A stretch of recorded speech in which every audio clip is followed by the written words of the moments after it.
Assalamualaikum warahmatullahi wabarakatuh. Perkenalkan, nama saya Anissa Ulfaiza dengan NIM 2435039, Prodi Teknologi Rekayasa Sistem Elektronika, mata kuliah Praktikum Sistem Elektronika Analog, dosen pengampu Ibu Sartika Anori, SPD, MPDT.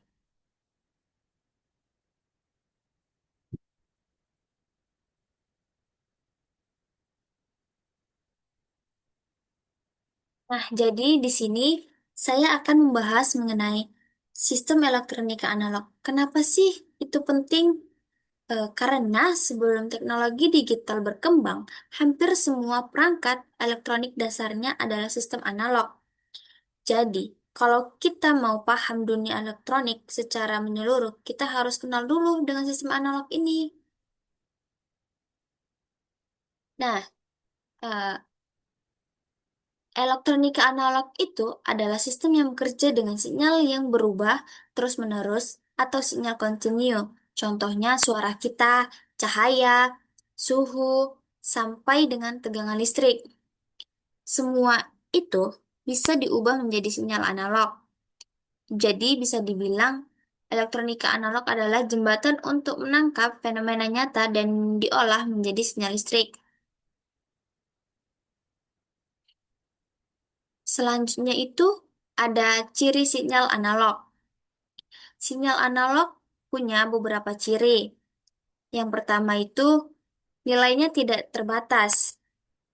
Bisa saja berubah bisa saja berubah halus sekali. Yang kedua, eh, bentuknya itu gelombang yang bisa berupa gelombangnya itu gelombang halus. Yang ketiga itu bisa terganggu noise-nya. Dan yang keempat itu lebih natural dari digital. Nah, di sini itu ada ada gambar atau gambaran sebuah sistem analog dan digital. Selanjutnya itu ada perbedaan analog dan digital. Kalau dibandingkan dengan digital, bedanya jelas. Sinyal analog berbentuk gelombang halus, sedangkan digital hanya 0 dan 1. Analog terasa lebih alami, tapi gampang terganggu. Nah, sementara itu, digital lebih tahan noise, tapi bentuknya sudah tidak alami lagi. Jadi bisa dibayangkan, analog itu seperti suara kita sendiri. Nah, sedangkan digital itu seperti rekaman suara yang sudah diubah menjadi data angka. Contoh dari analog itu sendiri ada radio FM, amplifier, dan dari digital ada komputer dan smartphone. Selanjutnya itu ada komponen utama dari elektronika analog. Dalam sistem analog ada beberapa komponen dasar yang wajib ada serta wajib serta eh, komponen ini bahan utama dari elektronika analog tersebut. Yang pertama itu ada resistor untuk mengatur arus, yang kedua kapasitor untuk menyimpan muatan sementara, yang ketiga induktor untuk menyimpan energi dalam bentuk medan magnet, yang keempat dioda untuk mengarahkan arus searah, dan yang kelima ada transistor sebagai penguat atau saklar, dan yang terakhir itu adalah op amplifier. Itu sebagai penguat serbaguna atau serba bisa. Kalau dianalogikan seperti tim sepak bola, dia itu ada setiap komponennya punya peranannya sendiri. Nah, ada juga yang bertahan, ada yang menyimpan energi, jadi ada yang jadi penggerak utamanya. Nah, di sini ada contoh dari rangkaian analog tersebut. Dari komponen yang tadi, kita bisa bikin berbagai rangkaian.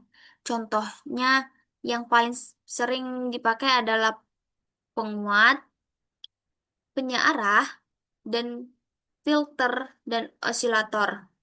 Empat ini ibaratkan tulang punggung sistem elektronika analog tersebut. Yang pertama itu adalah penguat.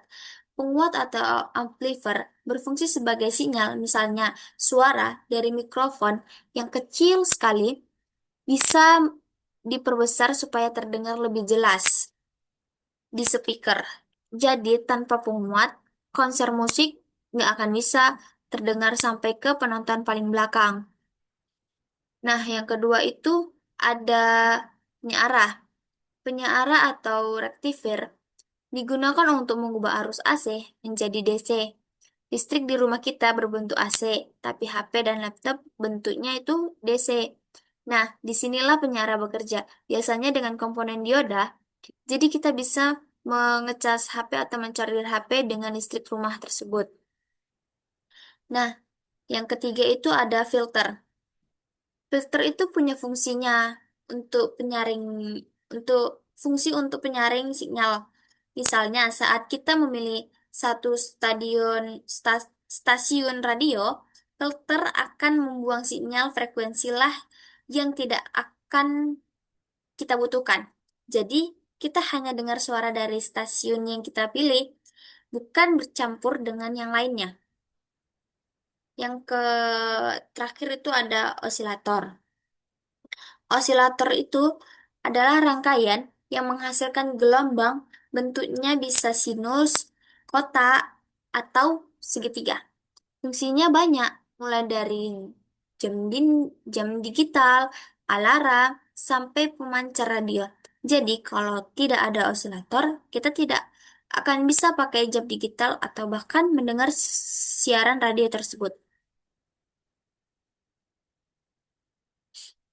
Nah, yang berikutnya itu ada penerapan elektronika analog. Elektronika analog itu digunakan di banyak bidang, di sistem audio, di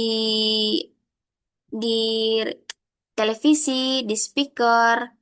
Kalau di radio, televisi, dan speaker itu menggunakan osilator, filter, dan penguat untuk menangkap serta menyiarkan sinyal. Nah, selanjutnya itu ada di alat medis atau ECG dan EEG. Sinyal tubuh kita itu yang kecil diperkuat oleh sistem analog agar bisa terbaca. Jadi elektronika analog itu bisa benar-benar ada di sekitar kita.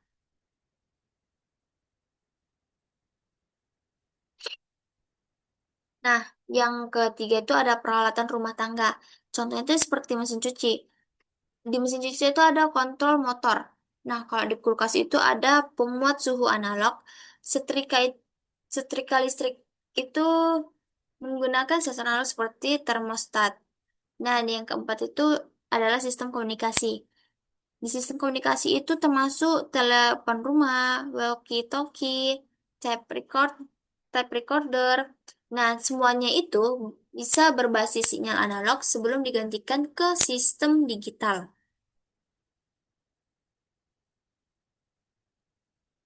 Tantangan apa aja sih yang ada dalam elektronika analog tersebut?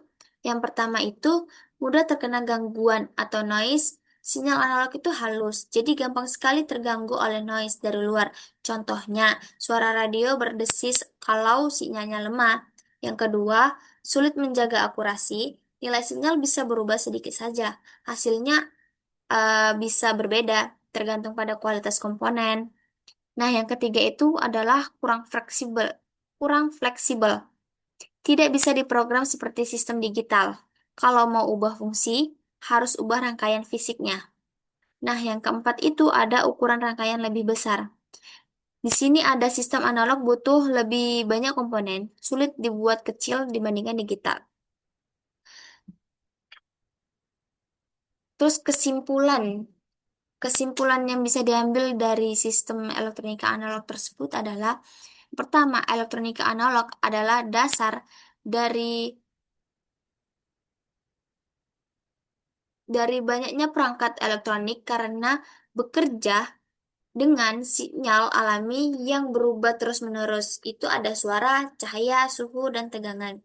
Nah, yang kedua itu adalah komponen utamanya, meliputi resistor, kapasitor, transistor, dioda, induktor, hingga amplifier yang membentuk berbagai rangkaian seperti penguat, penyearah, filter, dan osilator.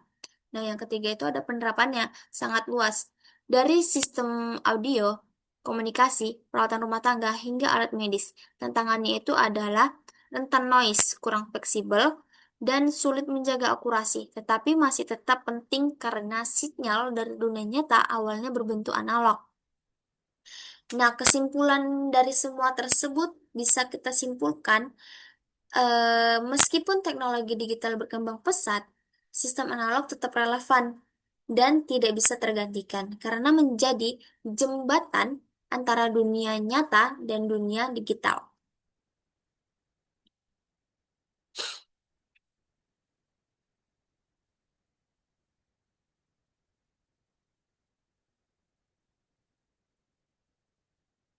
Mungkin itu saja presentasi saya tentang sistem elektronika analog. Semoga penjelasan ini bisa menambah wawasan kita semua. Terima kasih atas perhatiannya.